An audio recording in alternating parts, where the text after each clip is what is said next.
Mas a gente segue na nossa pauta e temos aqui a satisfação de ser atendidas no nosso convite, não é?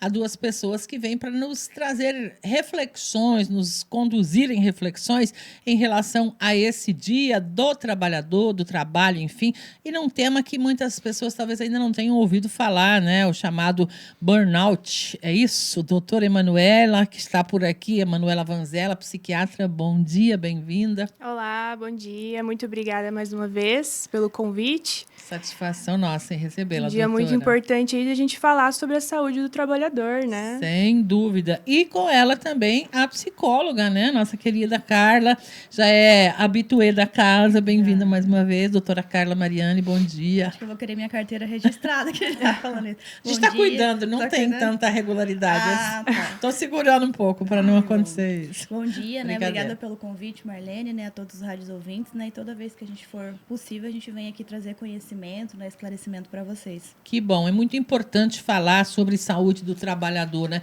E saúde que vai além da força física, da condição física, né, meninas? Podemos começar explicando este termo burnout, o que ele significa? Então, o burnout, ele é uma síndrome, né, do esgotamento profissional ali, né? E pela OMS, Organização Mundial de Saúde, ele se torna ali uma doença ocupacional, né? E está ligado diretamente a situações de estresse extremo, crônico no trabalho, né?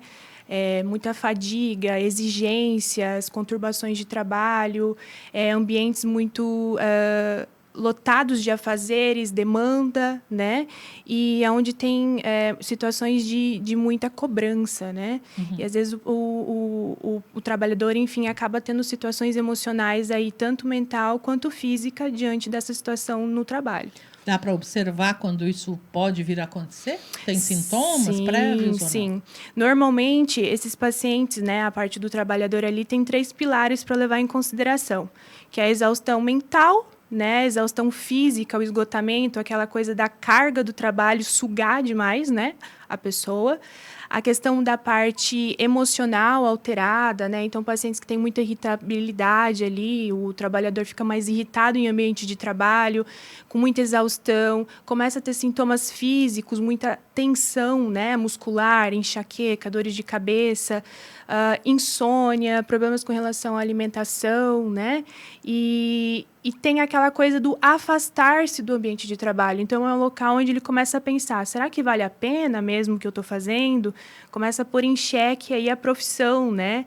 E, às vezes, isso vem afastando ele do ambiente do trabalho, deixando ele mais pensativo, acaba diminuindo o seu rendimento, né? As expectativas ali de quem está cobrando bastante do funcionalismo, né? Uhum. E isso acaba gerando aí esses prejuízos importantes, que é queda do rendimento, atenção, memória, né? E vai influenciando em todas as esferas da vida, né? Tanto profissional, casa, social, né? Isso pode se agravar? Sim, tem situações bem importantes de agravamento, né? Até levando a situações de necessidade de tratamento médico mesmo, com medicações e acompanhamento com a terapia também. Algumas situações de gravidade importante, a gente solicita até um certo afastamento, né? Precisa de uma licença do trabalho, no caso. Isso, para ter um suporte ali no tratamento e ter uma qualidade, né? Um resultado melhor. Como é que está a incidência disso hoje no olhar de vocês? As duas aqui vale destacar trabalho também na saúde pública de Sorriso, né? Sim, estamos diante aí de muito burnout, realmente, principalmente em pessoas profissionais que trabalham, lidam muito com laços interpessoais. Então, professores é uma demanda muito intensa que a gente tem. A gente está tendo muitos pacientes ali no AME com a gente. Professores, policiais, né, que são profissionais que lidam com muita demanda, muitas exigências, responsabilidades, né? Profissionais da saúde, nós médicos, enfermeiros, técnicos de enfermagem, né? A equipe de marketing, administração, né? Então, que lidam ali com muita burocracia, muita demanda e aquela exigência da produtividade, né? Uhum. E acaba, às vezes, que na rotina, na correria ali do trabalho, você se perde um pouco da sua do quem é você e acaba misturando o pessoal com o trabalho, você começa a trabalhar demais. Aqueles funcionários que são os workaholics, que a gente fala, né? Que trabalha 24 horas por dia, exaustão de carga horária, demandas extensas, né? Leva o trabalho para casa. Aí perde ali o convívio social, perde o convívio familiar, deixa de fazer uma atividade física, deixa de se cuidar, né? E acaba evoluindo aí mal em algumas situações, até para depressão, ansiedade, ataque de pânico, né? O que fazer, então, diante disso? Numa realidade que a gente vive hoje, que se a gente tenta evitar o estresse, mas parece que ele vem correndo atrás, né? Em algumas situações. Diante da sociedade, do momento que nós momento em que vivemos, né, a evolução do trabalho, da tecnologia, enfim, né, eu acho que a prevenção é fundamental. Ficar atento às Exato. coisas. Então, saber o que é o burnout, saber o que é o esgotamento profissional, ficar ciente desses sintomas, fazer uma autoanálise, né? Ter cuidados com a sua saúde, medidas aí saudáveis, né? Então, saber dividir os seus momentos, né? Tanto profissional, social, familiar, espiritual, né? Então, a gente trabalhar em todas as esferas. Tudo é importante na vida, não só o trabalho. Exatamente. A gente somos moldados por vários ambientes ali, né? Precisamos ficar atentos, então, para evitar que a coisa avance. A terapia também avança, Carla, em relação a isso, a esses assuntos? Com certeza. A terapia é um dos pilares, né, Marlene? Porque na maioria das vezes, essa da gente não conseguir dizer não, né, é o que faz a gente gerar todo esse esgotamento emocional. Por exemplo, quando eu sempre falo para o paciente, quando ele comecei a trabalhar hoje, eu sempre quis trabalhar muito naquele lugar, tal. E quando eu vou trabalhar, eles acabam me passando inúmeras coisas. Mas para tentar mostrar que eu sou uma pessoa muito proativa, eu pego demandas que não são minhas. Por exemplo, aqui na rádio, não pode deixar que eu faço isso, pode deixar que eu faço isso e tal. Quando chega no final do dia ou no passar do tempo, eu estou fazendo coisas que não são minhas. E daí eu não consigo dizer não mais para aquilo, porque as pessoas pedem para mim, porque eu sempre fazia, como que eu vou mudar agora? E aquilo ali vai levando, né, com o passar do tempo, que eu estou fazendo outras funções que não são minhas e acaba ficando muito pesado.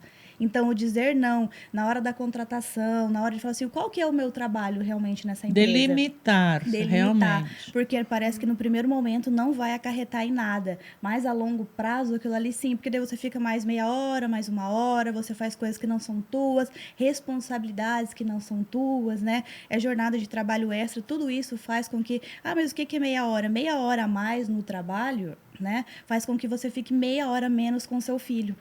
Né? E o que a gente sempre explica para o paciente, sempre digo, 8 horas de trabalho, desempenhe um papel brilhante nessas 8 horas de trabalho. Limitou, né? acabou, vamos embora para casa agora. Exatamente, igual quando pedem para a gente, como é que vocês fazem aqui, como é que você consegue ir para casa não levar os problemas? Por quê? Porque a gente estuda para quê? As 8 horas que eu fiquei lá, eu vou fazer meu trabalho, eu vou para casa, porque a minha família, ela não tem nada a ver com os meus pacientes, ela não tem nada a ver. Então, eu tenho que ser mãe, eu tenho que ser pai, eu tenho que ser filha, eu tenho que ser amigo. Então, se eu conseguir delimitar tudo aquilo ali, agora, se eu fizer 12 horas no meu trabalho, vai faltar lá para os meus amigos, para minha família ou para alguém. É por isso que existe essa recomendação das 8 horas diárias. É uma recomendação que não é do nada. Não, exatamente. E também para eu poder fazer outras coisas, né? Atividade física, a liberação de endorfina, serotonina, dormir bem, porque a pessoa começa a ficar agitada, ela começa a ficar... Aí ela tem um problema que é a exaustão no trabalho. Aí ela começa a ter inúmeros outros problemas que vêm daquilo ali, né? Várias pessoas chegam lá pra gente mesmo com esgotamento emocional, mas que o casamento não tá indo bem. É claro, não tem diálogo, eu não quero falar agora, eu tô estressada, você não tem nada a ver com isso. Aí começa inúmeras brigas, né? Aí vai desaguar onde, né? No álcool também, já começa a ir comer demais. Válvulas de escape. Exatamente. Aí, né? Aí acaba que as válvulas de escape são coisas totalmente erradas, né? Eu não quero mais sair, tô muito cansada, não quero nem mais sair, não quero ver pessoas. Aí evolui para um quadro depressivo, né? Infelizmente, que nem a Manu comentou mesmo sobre a questão dos policiais, a gente atende muito com essa exaustão, tem que fazer, que nem aqui em Sorriso, infelizmente, essa questão da criminalidade, então violência eu tenho que resolver porque eu fui formado para isso, é responsabilidade minha, e vira numa bolha e eu não consigo mais resolver e acaba acarretando lá. Então, muitas famílias são destruídas pela questão disso, porque eu já não tenho mais tempo para nada. Só o trabalho. É só o trabalho que importa. E, além de tudo, a pessoa nem ganha trabalhando mais tão... por exemplo, se eu ficasse, tem gente que fala assim, eu nem estou tão bem remunerado para ficar tanto tempo depois. Uhum. Mas é porque eu tenho uma suposta que eu tenho que dar conta de entregar tudo. o serviço, Exatamente. né? Além da conta. E às vezes não dá conta, não tem problema nenhum. É isso que a terapia entra para dizer assim, se não tá tudo bem você não dar conta de vez em quando, tá tudo bem você pedir ajuda, né? Em que momento é importante, agora tenho que pedir ajuda? Dá para a gente identificar, colocar algumas coisas em relação a isso ou não? Acho que é a partir do momento realmente de observar os sintomas, né? Se reconhecer, saber quem é você ali e saber seus limites. Quando ultrapassa ali seus limites e esses sintomas começam a aparecer, é o momento de ter uma observação, uma pausa e tentar uma melhora, né? Então, esses sintomas vai ser bem importantes para a gente fazer essa avaliação. Mas lembrando que o burnout não é algo de momento, uma situação específica momentânea. É algo crônico. Então, são sintomas que você vai acumulando, estressores acumulativos, até desenvolver aí essa síndrome de burnout, que às vezes acaba sendo evoluindo de uma forma um pouco mais grave aí. Né? E pode, inclusive, ter casos definitivos, de ter que se afastar, você não pode mais Exatamente. trabalhar, por exemplo. Exato. Mas a legislação brasileira não ajuda muito nisso, né? Para diagnosticar e conseguir comprovar. Porque a gente sabe de alguns tipos de os CIDs, né? Que chama lá na saúde, CIDs, que é muito difícil você conseguir uma... Às vezes, a orientação ali que a gente pode dar nesse momento é fazer um auxílio multidisciplinar, com terapias e tudo mais, mudança ali do estilo de vida, estratégias de relaxamento, né? Uma atividade física, alongamento, questão de respiração ali no ambiente de trabalho, né? Estruturar o ambiente de trabalho, melhora do diálogo entre os colegas de trabalho, a equipe, a chefia, os clientes, né? Organizar momentos de pausa no trabalho para respeitar o momento do alimento e de um descanso, né? Eu falo sempre paciente porque é o meu costume de sempre paciente. Atendendo pessoas é né? paciente mesmo. Mas, normalmente, a gente observa muitas vezes o trabalhador que segue tanto naquele ritmo que não dá nem a pausa de ir ao banheiro, né? E aonde fica a saúde nisso tudo? Verdade. Né? Precisa lembrar, né? A gente esquece mesmo. Toma água. Eu tô rindo aqui porque a garrafinha d'água acompanha, né? Porque que é ordem médica. Algo crônico. Se a gente for colocar num período de tempo de vida, longevidade, isso vai afetar em algum momento. Em algum momento né? vem todo o resultado. Exato. Do cuidado ou do descuido, Exatamente. né? Os dois. A gente precisa buscar o cuidado, né?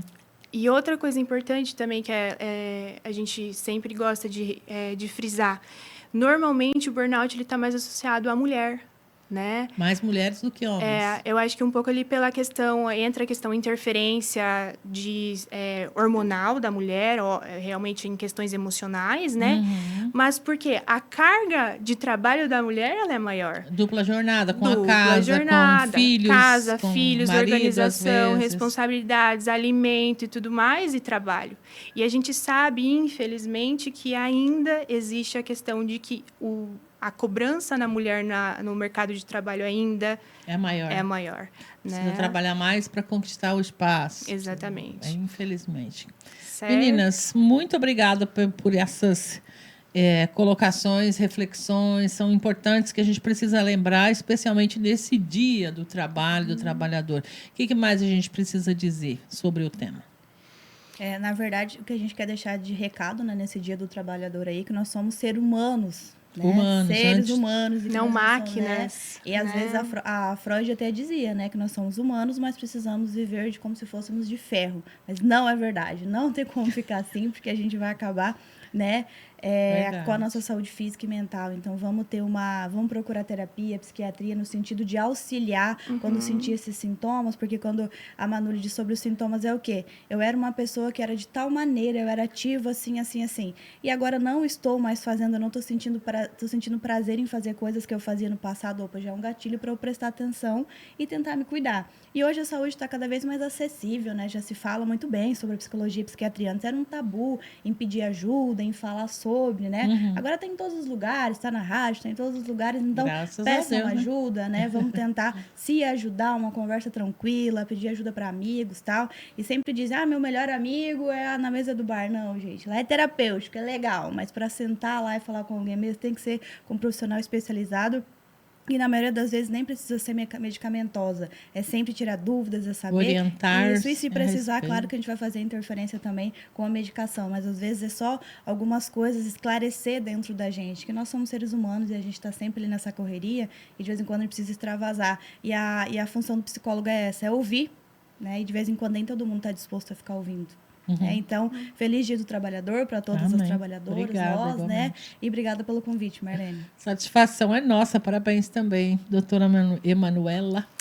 Então, eu venho também aqui com esse intuito, né, de alertá-los, orientá-los, né, que a gente fala bastante da psicoeducação, sobre esses sintomas, sobre essas síndromes, né. Concordo com a Carla, da gente entender quem somos ali, que não somos máquinas, né, no processo de trabalho ali, e cuidar, né? Vamos nos cuidar, né? Estabelecer limites, saber nossas prioridades, né? E ter uma vida mais saudável. Porque ela é tão bela, né? Para ser vivida aí. A gente tem tantas esferas para a gente crescer.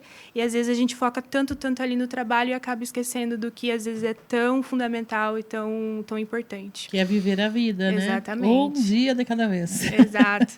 Muito obrigada. Feliz Obrigada Dia a do trabalho vocês. para todas, para Amém, todos os obrigada. ouvintes. Obrigada. E até uma próxima.